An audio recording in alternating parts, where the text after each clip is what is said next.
બનાસકાંઠાથી સમાચાર પ્રાપ્ત થઈ રહ્યા છે। બનાસકાંઠામાં લકી ડ્રોના આયોજકો સામે પોલીસની લાલચ। લકી ડ્રોના આયોજકો સામે ગુનો નોંધાયો છે। અશોક માણી સહિત 10 સાગરીતો સામે ગુનો નોંધાયો છે। ધાનેરા પોલીસ મથકના પીએસઆઈ એમએસ દરબાર બન્યા છે ફરિયાદી।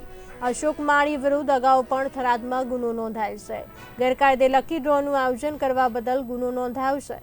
અશોક માણીની લકી ડ્રોની માજાણમાં લાખો લોકો ફસાયા છે। બનાસકાંઠાથી સમાચાર પ્રાપ્ત થઈ રહ્યા છે। બનાસકાંઠામાં લકી ડ્રોના આયોજકો સામે પોલીસની લાલાત।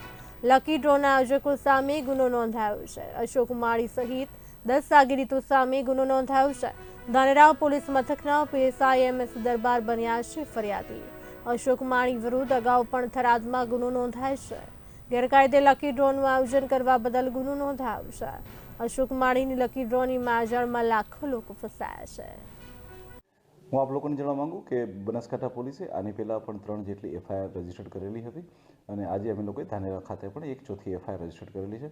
આવા જેટલા પણ લોકો હશે કે જે આવા ગરીબ લોકોને લાલચ દેખાડી અને એમના પૈસાને એ લોકો આવી રીતના લકી ડ્રોના નામે લેતા હશે, આવા તમામ લોકો વિરુદ્ધ કાર્યવાહી કરવામાં આવશે। અમે લોકો એના નિયમોનો બી ઊંડાણથી અભ્યાસ કરીને ત્યારબાદ જ અમે લોકોના નિવેદનના આધારે જ અમે લોકો એફઆઈઆર રજીસ્ટર કરી રહ્યા છીએ કે જેની અંદર એ લોકો નિયમોનો ભંગ કરે છે તો એમની ઉપર સખતમાં સખત કાયદાકીય કાર્યવાહી થાય અને લોકોને આવી ચેતવણી અને લોભામણી જાહેરાતો ન જોવા મળે, જેથી કરીને લોકોના પૈસાનો પણ કોઈ બગાડ ના થાય।